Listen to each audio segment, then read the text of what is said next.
We'll just start with this is so we love to just honestly learn a little bit more about you personally, the individual behind, your incredible endeavors, which include some tattoo stuff, which is kind of moving to your past, I assume. And then of course we want to focus on your super amazing animal rescue under one sky. So Okay. yeah, just what are some things that you'd like to share with us, some context in yourself, and then anything you just feel comfortable sharing. Okay. Well, I have been tattooing for, oh my gosh, like 27 years. Okay. And when I started, even though it was only 27 years ago, it was not a friendly environment for women. Let's just put Re- it that way. Right. So Okay. yeah, I was turned away I wanted to get an apprenticeship. So I was turned away like everywhere in Los Angeles. I had to move to Florida Yep. to Okay. get an apprenticeship because every door was literally Like slammed in my face. Like the guys were like laughing at me and saying, nope, that no hurt. girls allowed. So I ended up in Florida, and that just didn't work out. The guy was just not, he just kind of used me as a person that did all the work around the shop but didn't teach me anything. The hand. I gotcha. Okay. Yes. Then I went to North Carolina, where I actually learned how to tattoo at this really great shop. And Okay. then I came to San Diego to work at the shop I always wanted to work at, which was called Avalon Tattoo, which no longer exists. There's the original one doesn't exist anymore. So Okay. So so there's anyway, I did make it through the trials of that, and I've been we tattooing did it. like for a long time. And then I've had some weird things, like I was on the first season of Ink Master. Oh, cool. Yeah, the craziest, like, That's rad.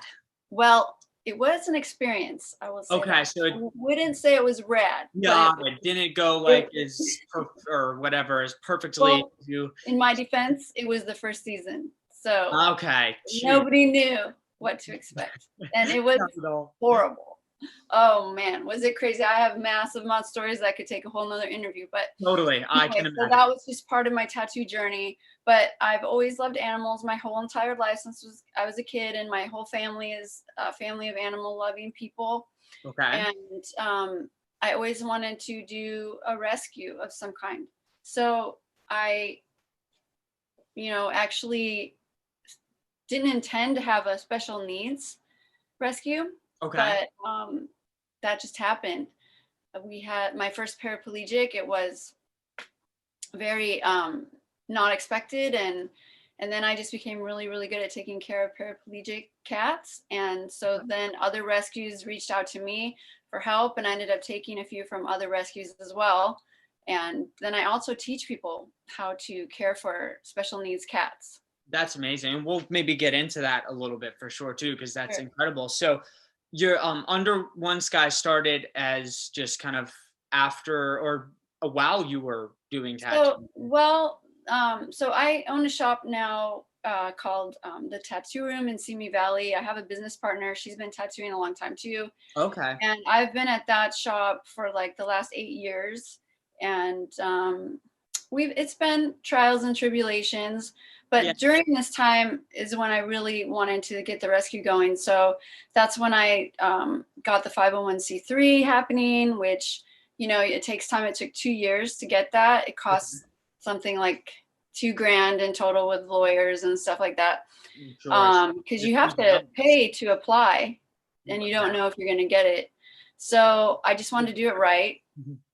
And I was still tattooing, and I'm still tattooing. Well, trying to, if the government will let us go Yes, back yes, to work, indeed. Oh you yeah, know, with the COVID and everything. So, um, yeah, they coincide. And the thing about it is, right. it's like having two full-time jobs, but one's a labor of love, and I just love my animals so much, and I would do anything for them.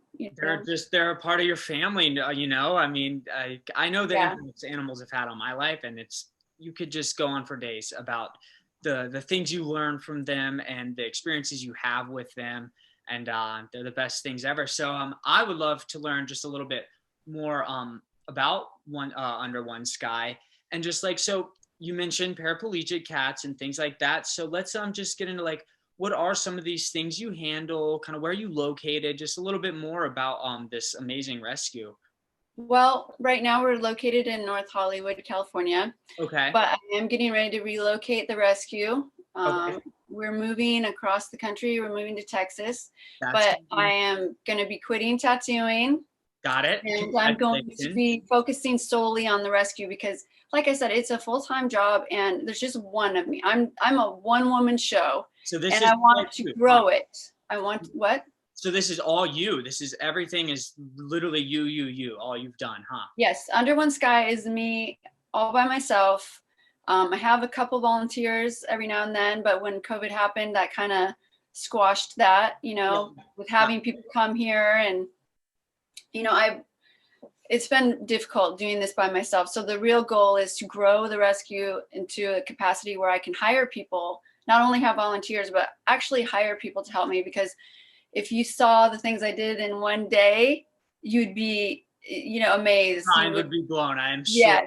I And yeah. So there's a lot of responsibilities. Clearly, I couldn't even begin to imagine. Do you want to go into any of those responsibilities? Some of the things you have to do. sure. What is it? What is a So, daily routine? a special needs rescue is a little different than just a normal rescue, regular rescue that takes in cats or dogs. So, Right. with special needs, I do have 3 paraplegics right now, and all of the cats that I have right now do have some kind of a special need. But with the paraplegics in Wow. particular, it's a lot of work because they have to have their bladders expressed multiple times per day, which is you do that manually. Okay. And they also have to have their feces removed manually. Oh, So that's also, for the paraplegics, I do it once a day, generally okay with that. But then one of my paraplegics, she's a dynamo, and you're gonna have to see the videos of her, but she's a savage, and she doesn't really let me do that. So oh, I know this oh is boy. kind of TMI, but her little poops just fall out He just of her lets it little go. butt. And then we just pick them up. They're sort of like little rabbit poops, I Right. guess. They're Yeah. not really gross. So Yeah. this I wouldn't maybe imagine something so. you're not going to show, but this is what I do. This is what people don't think about. But the flip side of that is that, it's not a lot of work if you have one paraplegic or if you have one special needs, Say but multiple. I do this because, I want to give back to the animals. I mean, I feel like animals have suffered a lot at the hands of humans. And, Yeah, and as unfortunate. every time a paraplegic comes through the system and ends up at a vet clinic, they just want to euthanize the cat because they think there's no quality of life there and it's going to suck for everybody. But that's just not true. They I can found have that, wonderful lives, as you've clearly proven with multiple of them. yes, I've had multiple of them, and a lot of people use diapers, and Okay. I try to avoid that because they can get UTIs and stuff, and all of Yeah. mine currently don't need that. In the beginning, 2 of them did, but they're all good now, and they just run around. They go up the cat trees. They have special ramps that we made for them, and they go up, they go down, they do anything they want. They're no different than a regular cat, except for they need some extra help from their human. Okay. So So then, it's real quick, just for someone who might not know exactly what paraplegic is, to give us just a quick rundown on like what that means from a medical standpoint on a cat. okay. So my paraplegics, they all have different spinal injuries, and It's they're so back different. leg paralyzed. Okay. So one of mine, Beluga, he's a little gray tuxedo. I got him as a tiny kitten. Someone had actually shot him with a BB gun and severed his spine. So there's a BB lodged in there, but they can't get it out really. It's just not in the right spot. So he is back leg paralyzed, and all their spinal cord injuries are different. So their back legs, they all do different things. So that's Yeah. Beluga. And then Alita was just found running around the street, dragging her back legs. And she was also tiny kitten. Oh my Little goodness. baby, huh? Oh, that was rough at first, but she's great. She's amazing now. She's You fully can't even. grown up into just a beautiful, amazing cat. Yeah, she's a Lynx Point Siamese with beautiful blue eyes, and she's a savage. So she just runs around all over. Even though her back legs drag, her front body is just ripped. Strong. I So can only strong. imagine. Yeah. So Yeah. she'll climb everything, and she uses the big cat wheel which is crazy to me.